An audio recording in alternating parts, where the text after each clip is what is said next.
exactly. John, this is Mona Miller. She's been in your chat. She was the one warning us about the pileup on 81. Good. Back then, she's a hoot. Good. Awesome. Ask her to tell you the story about her hat. How many times this month have you called the White House? None. Well, I call the White House at least once a week. Yeah. I call you know Josh Hawley? Mm-hmm. Remember, Josh Hawley came running out of the Capitol building and said, Ryan, it's important I need to talk to you. You know why? Because I told him if his ass didn't speak with the convoy, I was going to turn MSNBC on his ass, and he wouldn't even win. He'd never win another election. Good for you. Again. Good for you. That's why he came running out going, it's important. I have 700. You made him crap his pants. Honey, I have 750,000 followers in 21 different countries in 22 different countries in 21 different languages. Don't mess with me. Yeah. Okay? I'm serious. I went down the list, and I called every single representative's office in California, every senator's office. I told them I did not want them to pass them tyrannical bills. And somebody said to me, why? Why does it mean, do you think you in Missouri? I said, because you pass bills.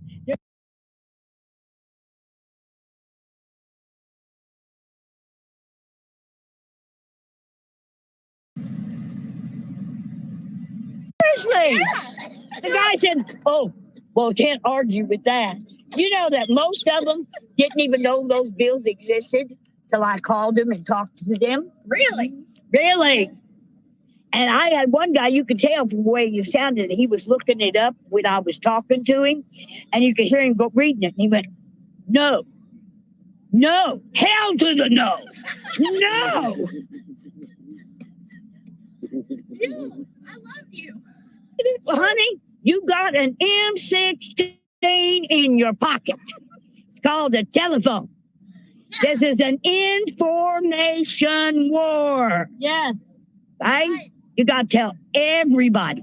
I called every single radio station, television station, newspaper in the whole Little Rock area this morning at between 9 a.m. and 10.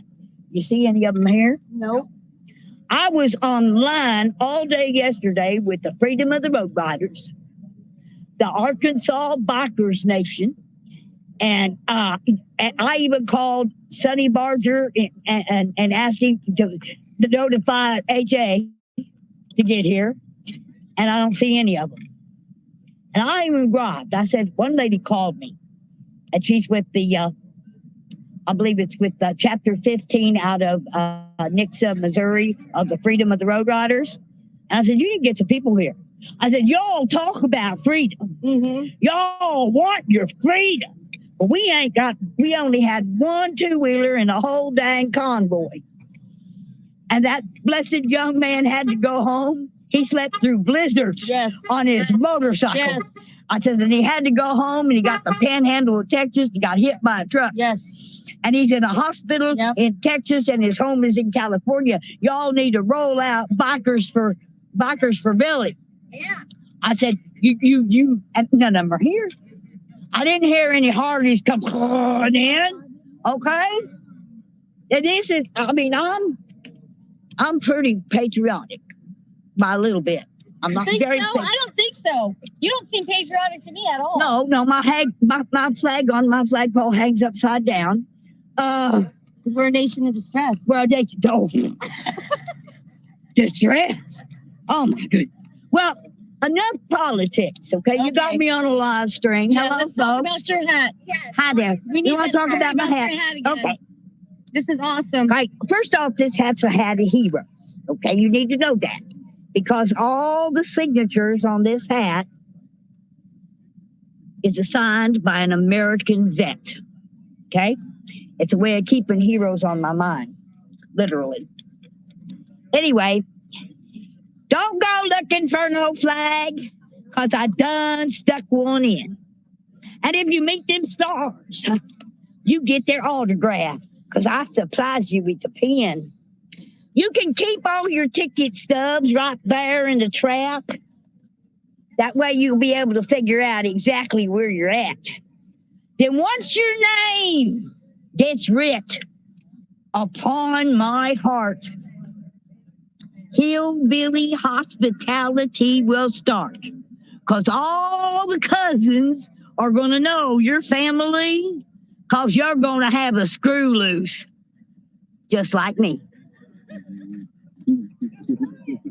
You know, I can't go to California. I turned down a chance at $1 million. Right? Yeah, I tried out for that America's Got Talent, but they told me that I had to go to California to do it, and I told them that's okay. They said, well, you're turning down a possibility of $1 million. I said, $10 million couldn't drag me across the border of that country. Okay? I ain't going. Ain't no way. But I would like to treat your viewers to the story that I told for America's Got Talent.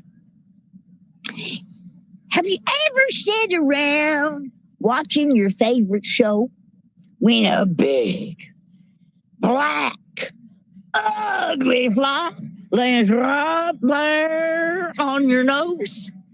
You don't know where the swatter is. You forgot where you laid it down. It don't matter anyway. Once you get it in your hand, at 5, he ain't nowhere around.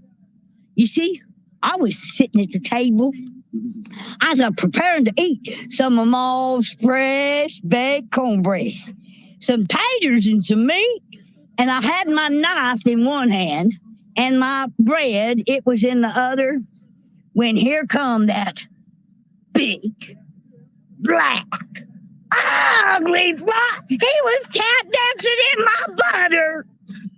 And I picked up the swatter and that fly went away. Oh, I was out to get him that day. Why, as soon as I could find him, that fly was going to meet his doom. But every time I picked up that swatter, that fly up and left the room. But last night, I was retiring.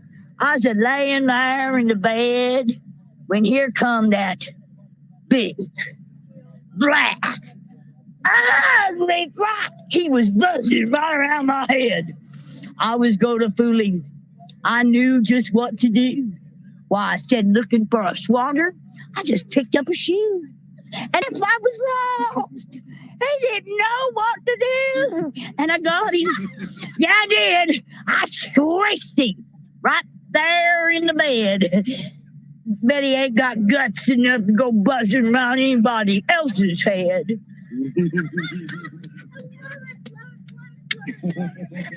And the chat loves you too. I was looking at the comments. They love you. Oh my gosh. Well, let me introduce myself properly then. Yes. My name is Jessica Josephus Aloysius Cornelius Orange Boston Colbone Alexander Primrose Jr. Can you spell that, please? Well, I gotta reckon most of the folks ain't even gonna remember it. Well, it's all right. Go ahead. We got time. Oh, it's Jessica Josephus, spelled just like it sounds.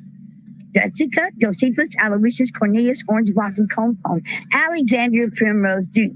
You see, my mama had 9 boys before she had me. And she always told the boys, if ever it's a girl, you boys can name her.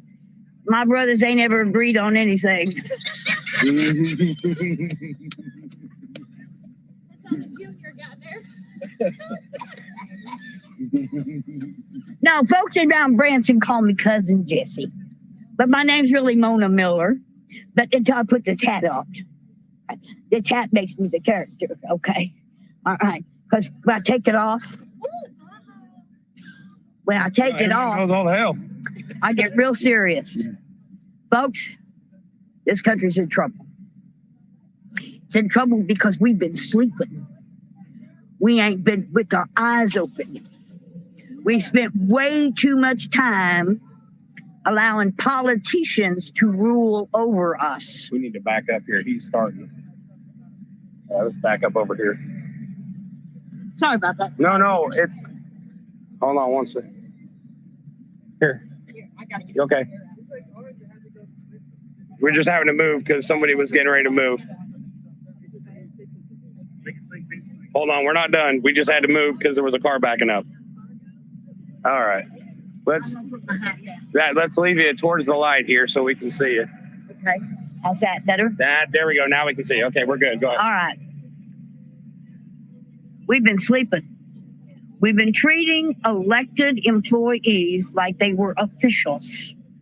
Something bigger, better than we are. That's not the way you do it. Never, ever speak to a governor. Don't call him Governor so-and-so. Don't put him above you.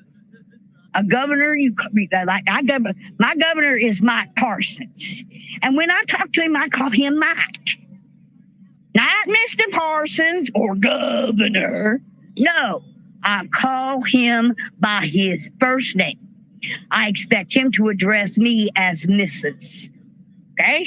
Because I'm his boss.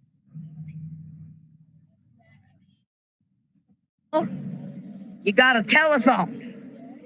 Your phone is in this age of information war, your phone is like your M16 or your 50 cal. When you hold it to your ear after making a call to one of the people that represent you, when you do that, you fire off your bullets. You can't. How do you expect? I got an analogy for you. I owned a restaurant. Do I hire somebody in and never let them look at the menu? Do I never tell them their way around the kitchen and give them instructions? But all of you voters out there, you think it's so easy. You're just going to go to the poll, cast your vote, and expect things to happen for you. Squirrel. But you didn't give them any instructions. You didn't give them any instruction. You didn't tell them what you wanted them to do for you. Go look down and see my truck and see. Most of you out there have not picked up your telephone. Not only have you not called your representative, your 2 senators, you ain't even made a phone call to the White House. And he's the lowest man on the totem pole. Because a taxpayer that buys a bottle of wine and sleeps in the street pays his wages. You need to understand we need to quit putting them people up on pedestals. Okay? I stand on a pretty high pedestal. I'm a we. A we. Not a me. I'm a member of the we. Are you a member of the we? Or are you a sit on my fanny, watch the TV, play games? Oh, you can use your phone real good. I see people all day long looking down at their phones and pushing buttons. But I don't see very many picking up their telephones and saying, hey, you work for me. Here's what I want you to do. Wise up.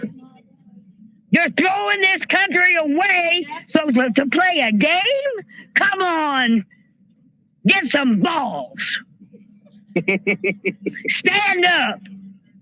Fight for your freedom. Because if you don't fight, they're going to bury you in socialism. And you ain't going to be able to eat, drink, sleep, nothing. Unless you got one of them little chippy things in your hand so they can track you everywhere you go. So if you don't want socialism, communism, you want freedom. Freedom from tyranny. Like vaccines that don't work. I've had many vaccines in my life. On November the 17th, 1982, I was in the U.S. Army. And they asked me if I would take an experimental coronavirus vaccine. I'm 67 years old. I don't know what fever and chills are. Ain't never had them. Ain't never been sick. Now, prior to the service, I was never sick then either. You see, when we were young'uns on the farm, every spring, that's spring worm season, spring parasite season, you use ivermectin and you give it to the cows and the horses and the pigs and the dogs and all the young'uns. Because we was running around barefooted, and if the animals could get worms, we could too. Well, there was 9 of us that kind of grew up together, and not one of us can ever remember being sick. Might be something to that, getting rid of the parasites in the spring. Now, y'all, I'm about the most patriotic person you will ever meet. And if this man will allow me to, I'd like to tell you the story of the ragged old flag on his life. Let me have my hat back.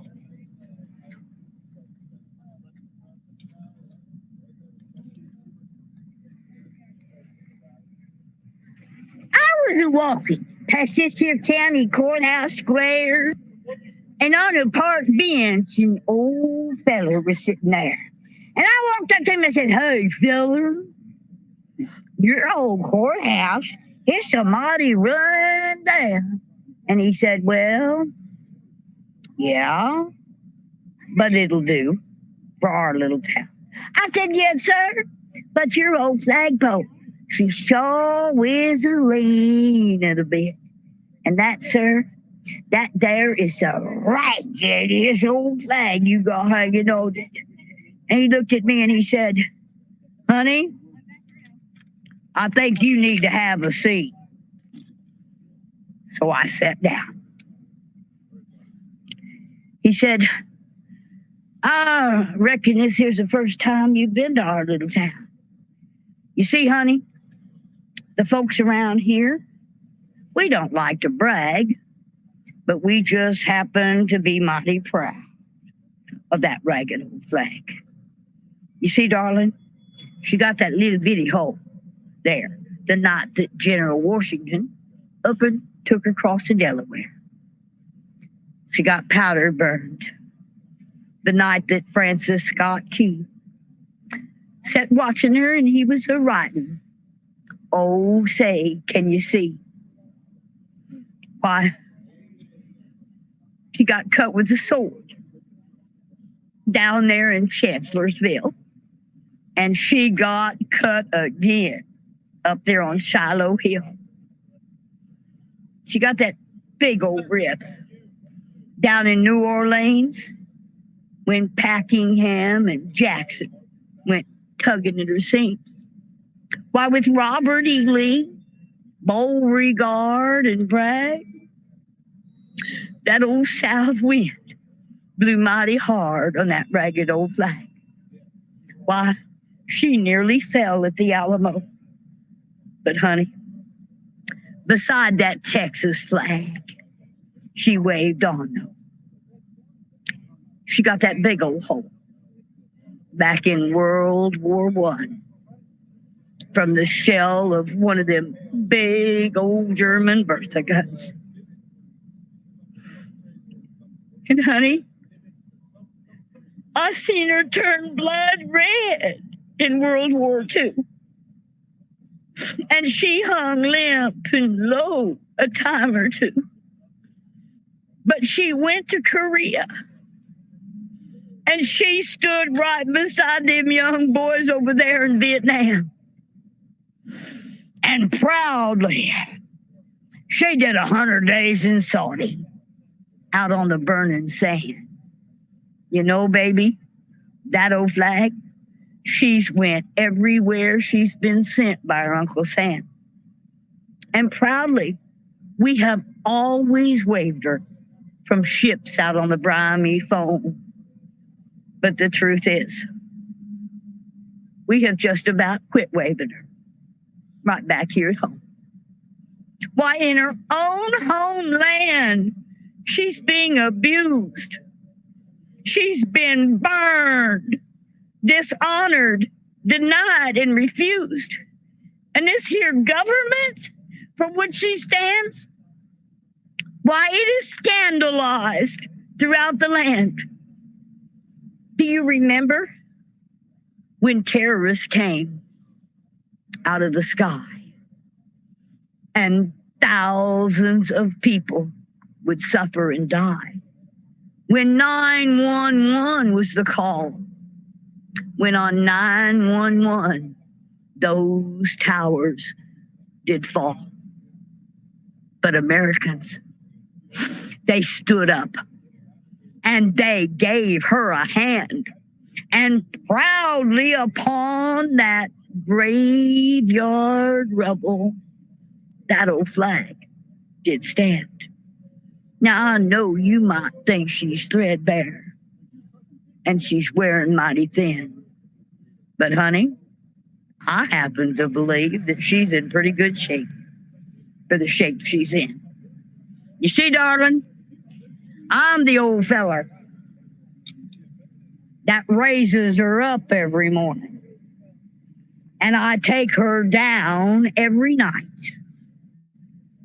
And I ain't never gonna let her touch the ground. And I'm always gonna take the time to fold her up right. Well, on second thought, I do like to brag, because I happen to be mighty proud of that ragged old flag. Thank you. There you go. We love you. We love you. The hell do I do with that now, huh? And we're so happy you're Well, what the hell am I going to follow that up with? Oh, yeah, we did come back out of You that. can't go to California, but you're going to come to I ain't going to Hagerstown. California. But when they come back through, I got my truck ready. And it's got 45 gallons of gas in it already. And it's got brand new tires, all new brakes around it, because it's going to Hagerstown. Awesome. And I'm going to take that story I just told you, and I'm going to Washington, D.C., and I'm going to stand in the Capitol Rotunda, and I'm going to tell it. Fantastic. Bravo. Bravo. Encore. God bless you. I'll keep everybody laughing anyway. Yes. I keep Yes. keep a little levity going, okay? You need to show What the hell am I supposed to do? Seriously? I'm supposed to follow that, right? For the rest of the night? You should be, right? What the hell am I supposed to do now? Well, honey, You just murdered my channel. I don't know what the hell I'm supposed to do to follow that. What the hell am I going to do now? I'll show you what he's going to do. How about that? And then there was that. So we need to know, do you have it? What is the channel? Like, we got like a million questions. What is the channel that you have? I don't have no channel. Oh, you don't have a channel. Well, you need to put one up. Well, I ain't figured out how to use one of them newfangled things yet. We're super simple. Super simple. They want you to keep going. They want you to keep going, Mona. Y'all want another story? Yes. Hold on, let me. Let's get comfortable here. There you go. Mama knows I can go on forever. Are you guys trying to leave? Hey, bud. Hey, welcome. Hey, how you doing? Are you trying to leave or are you staying? You're staying. Okay, he's good. Have a seat. Okay. So this will be a lot easier on me anyway, doing it this way. Preach, Mona, the same preach. Okay, here we go. Oh, I don't know about preaching. Okay. But I do want to tell you about a certain place I come from. Okay. I'm from a town called Branson, Missouri, the most patriotic, God-loving, family-caring city in the entire United States. We don't honor our veterans just one day a year. We honor our veterans an entire week from November the 5th to the 10th. But we honor our vets 365 days a year. You will not go to a show, and there's 300 live shows in Branson, but you won't go to a single one that our veterans are not asked to stand and be recognized. All vets get a veterans discount just about in every motel or restaurant simply because they served our country. And we honor them and we love them. And they died and bled and suffered for our freedom. And then we sit around and go, oh, well, it's just freedom. Ha, ha, ha. What did they die for? Why? If we're not going to stand up and do something about it when you got tyrannical people trying to treat you like some kind of lab rat. I ain't no lab rat. I ain't taking anything in my body that I do not choose to take. And there ain't no amount of money or muscle gonna make me. It's kind of like my gun. You'll get my gun when you pry it from my cold, dead hands. I want to know, folks, first thing I want y'all to do, you want me to preach? You get on your laptop, your phone, whatever it is, and you look up the U.S. Civics test, the Constitution test. Know what's in it. You can take the test online and learn. Know what your rights are. Know what your amendments are. Hey, I got word for you. Did you know that we choose the president chooses the vice, and the House of Representatives chooses the speaker? And a little piece of information, the speaker does not have to be a member of the House. Imagine who you could elect or vote in to be speaker, and what would happen if that certain person got elected as speaker. Okay? We got to do things in this country. But getting on to that, everybody needs a little levity. We've been talking politics and vaccines and horrible tyrannical bills for days. Let's have a little bit of levity. My town, the Ozarks, Branson. Down in the Ozarks, folks never had too much. We had a piece of land, a run-down shack, and young'uns by the bunch. The only time we saw our neighbor was when we went to town, because folks was working mighty hard to make a living on that there piece of ground. Store-bought food and clothes, why, they was a real commodity. And the things that we care most about, why, then there's family. You see, we only had two heroes. That was Ma and Pa. And all our troubles, we took it to them, for they knew it all. I ain't never met no stranger. Everyone is welcome in. I don't treat new folks like guests, honey. I just think of y'all as kin. Of the things that's really important, though, there's really only one.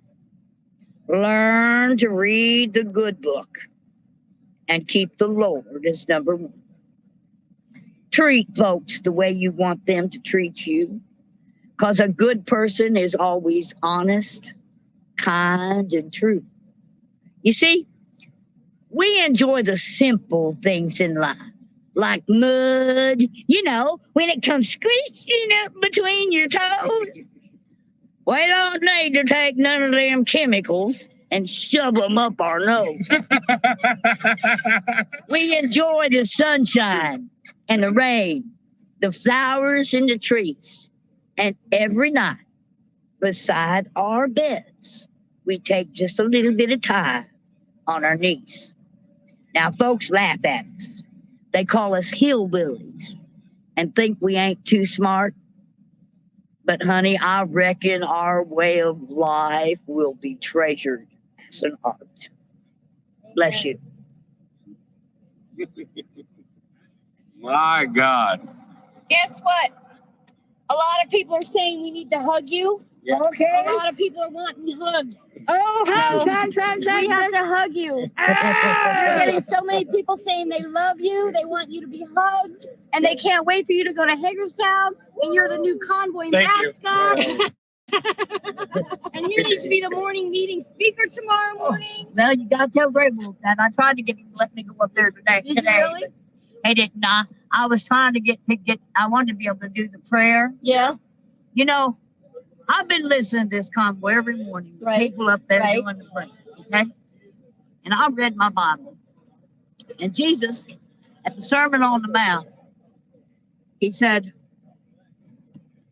when you stand on the street corners and in the synagogues and on the square and you do a wordy prayer, you already have your reward. I don't need to give you anything because you're a hypocrite.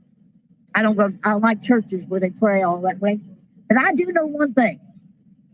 When Jesus was at the Mount, he gave us a prayer. And when we join together in unison, all you folks out there in the live feed world and all these folks standing here, if you pray together, Yes, in unity, and you pray in this manner, our Father, which art in heaven, hallowed be thy name. Thy kingdom come, thy will be done on earth as it is in heaven. Give us this day our daily bread, and forgive us our trespasses as we forgive those who trespass against us. Lead us not into temptation, but deliver us from evil. For thine is the kingdom, the power, and the glory forever and ever. Amen. And I would love to see that happen every single morning on the Convoy, because with all of you and all the live leaders are there for the morning prayer. It doesn't have to be wordy. It doesn't have to be boring. It doesn't have to be preaching. If we could pray in unison, oh my Lord, Amen. The power of the voices of that has. Yes. It you could feel it when a group of people pray the Lord's Prayer. Right? Now, I'm going to let you go with just one more story, and this one's for the kids. You got any kids out there? You bring the kids over to the live feed. Let them get in there. This is for the kids, okay? You have John crying. You made me cry. This is for the kids, okay? I know it ain't Christmas. I got a stupid thing hanging off my hat here somewhere.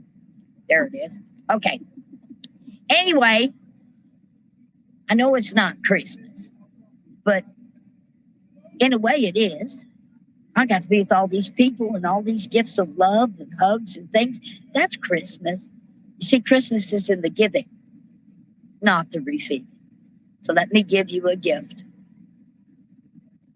'Twas the night before Christmas, and all over the floor, there were sleeping bags stuffed with kinfolk below. Why, there was Grandma and Grandpa, aunts, uncles, and their kids too.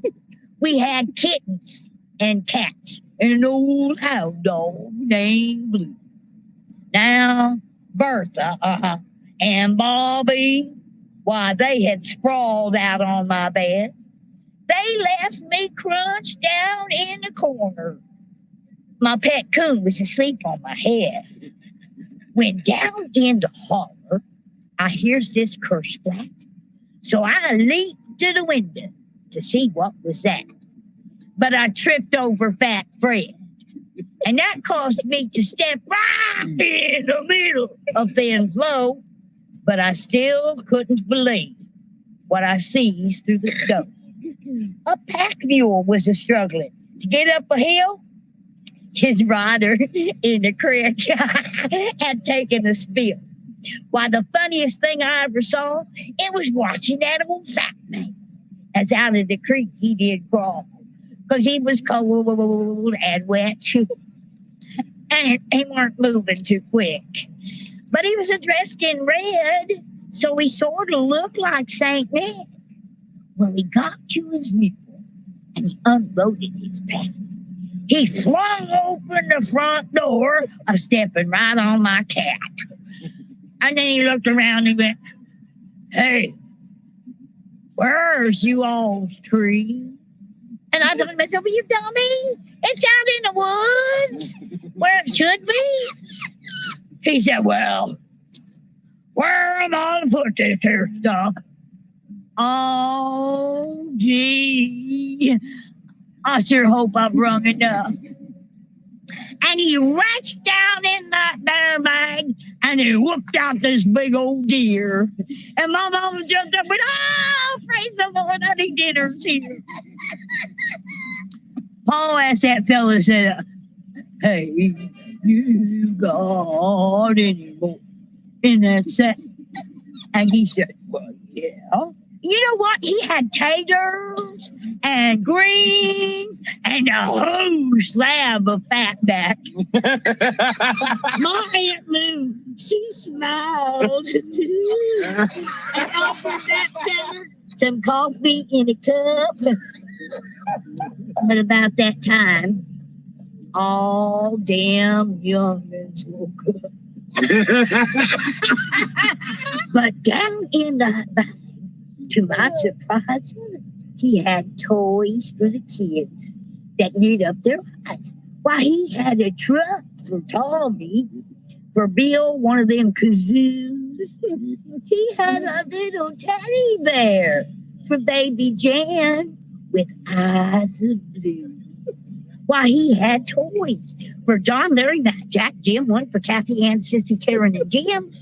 He even had a pretty little old dress for cousin Emily Sue and a Bible for that mean old Brutus. Well, one for me too. But before I could thank him for what he did do, he up and run out the door, a tripping over old Blue. As he was a falling, he made the mistake of reaching out and grabbing that old mule by the tail. Yep, being dragged off through the thicket. I could hear him yell. Well, let's just say he was yelling some of them real angry words at that mule. But blessings at us. But he said that the next time he came to the Ozarks, he's going to be like a lot of the other folks and just ride a bus.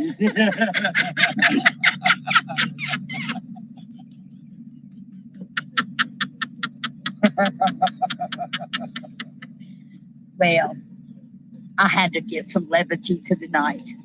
But I got to go make my mom and I's bed up in the car. And so I'm going to say goodnight, folks. Y'all have a great day, and I'll see you in the morning. I'm going to be out there waving you on down the road. Okay? We're staying in the car because we ain't leaving. My mom was having such a good time. She stood out there and saw them trucks coming in, and Steven did the shaking and crying and smiling all at the same time. You should have seen that it was a boot. Yeah. So y'all, good night. So you're going to come see my Sleep tight. Thank you so much, Mona. It was a pleasure to meet you. So here's what we're going to Definitely do. hope we're going to see you again. We're going to find here a hotel. Just pay for whatever room they have. You're going to stay there, and then you'll come back here. Yes, please. I need to get a picture with you, actually. I'd rather you pick a hotel. Sure, I'll get that too. So we need to find the closest hotel. And hopefully when you get into Hagerstown, hopefully where are we? Speedy, I need you to do me a favor, and I need you to dial in. Where are we? Wait. North Little Rock. I need you to find me the closest place here to Holiday Inn Express, whatever. And I need you to let me know a number or something. Oh wait, Mac might be able to pull it off. Never mind. Wait a minute, Mac's got it. All right, we got it. We're gonna put both these amazing individuals up in a real nice room, and get that done. Red Roof, they got anything better than that? Oh, that's good. I want something nice. Find the nicest one they got. We're putting them in that. It's too dark. Whatever's close though, because they're gonna need to be able to stay near. And ground floor, just find whatever the nicest place is. Call them. Let's get a room. Make sure 2 beds, and that it has to be ground floor. All right. In the meantime, I got to go get my wallet. If you want to follow me, I'm going to take this amazing young lady and show her my truck. So we will put this on the ground, y'all. We're going to go give her a truck tour. What is your guys' vehicle? Which one? It's I don't know. It's Mama's. Oh, I was trying to see. Well, here.